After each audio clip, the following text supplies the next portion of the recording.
Okay, तो हमारे पास एक क्वेश्चन है जो कि सीबीएसई 2024 में के क्वेश्चन पे पूछा गया है, बोर्ड क्वेश्चन है ये, from the chapter quadratic equation.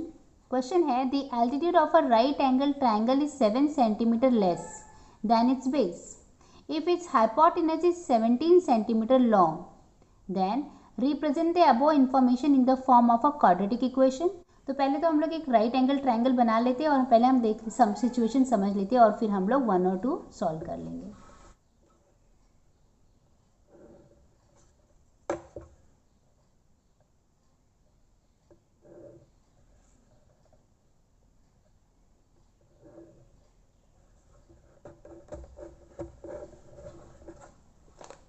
Okay, तो ये मैंने राइट एंगल ट्राइंगल बना लिया। अब देखते हैं सिचुएशन क्या है। क्वेश्चन बोलता है कि the altitude of a right angle triangle is 7 centimetre less than its base. तो चलो बेस मान लेते हैं x हुआ, तो एल्टीट्यूड मतलब हाइट उसकी क्या होगी, इससे 7 सेंटीमीटर कम है, राइट। तो ये हो जाएगा x minus 7, right, centimetre. It's hypotenuse is 17 centimetre long, तो ये रहा हाइपोटेनस को मैंने 17 सेंटीमीटर दे दिया, ठीक है। तो ये मेरा ट्राइंगल, ये सिचुएशन है। अब इसके बेसिस पे हमें क्या करना है, represent the above information in the form of a quadratic equation, ठीक है। तो देखो पहले तो हमें पता है, इसमें हम पाइथागोरस थ्योरम पहले लगा के हम लोग सिचुएशन लिख लेते हैं। तो यहाँ पे देखो using Pythagoras theorem, using Pythagoras theorem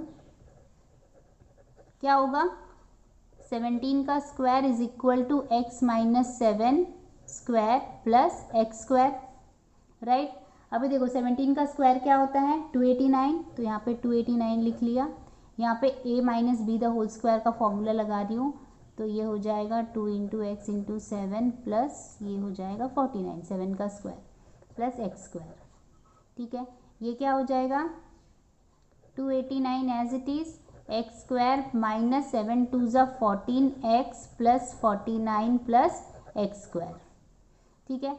अब यहाँ पे एक एक्स स्क्वायर, यहाँ पे एक एक्स स्क्वायर, तो कितने एक्स स्क्वायर हो गए हमारे पास, 2 एक्स स्क्वायर हो गए, माइनस 14x प्लस 49, 289, 289 को मैं इधर ले रही हूँ, तो ये हो जाएगा 289 माइनस 49 equal to 2x square minus 14x।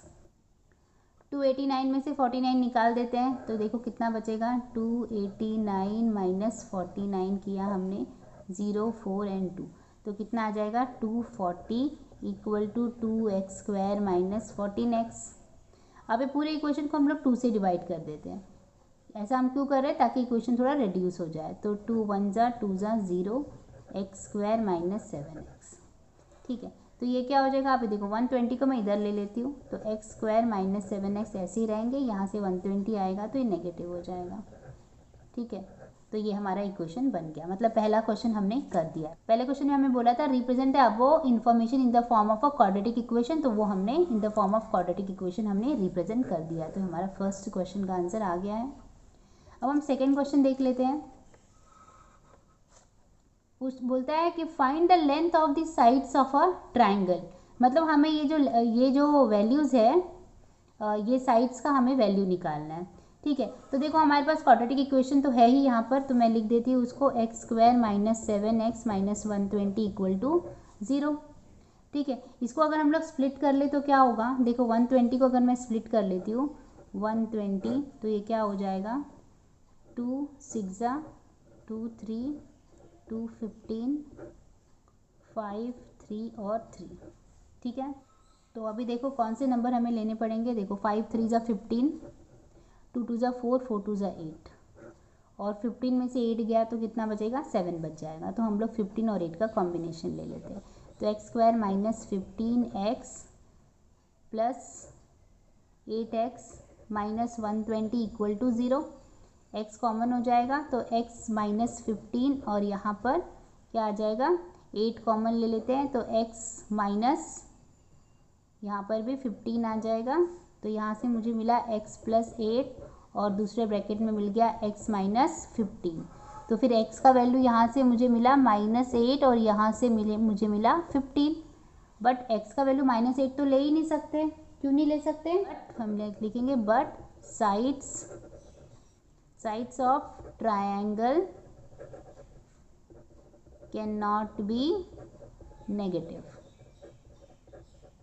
Right. इसलिए क्योंकि इस ट्राइंगल के जो साइड्स है वो नेगेटिव तो हो नहीं सकते, इसलिए x इज इक्वल टू -8 हम नहीं लेंगे, हम लेंगे क्या, x इज इक्वल टू 15। ठीक है, अब हमें साइड पूछा था, तो एक साइड है हमारा, देखो एक साइड है हमारा x -7 और दूसरा तो x है, तो x का वैल्यू तो हमने निकाल ही दिया है। Therefore sides are x equal to 15 centimetre और दूसरा है x -7 मतलब 15 - 7 मतलब 8 सेंटीमीटर। ठीक है, आई होप आपको समझ में आया। Thank you for watching.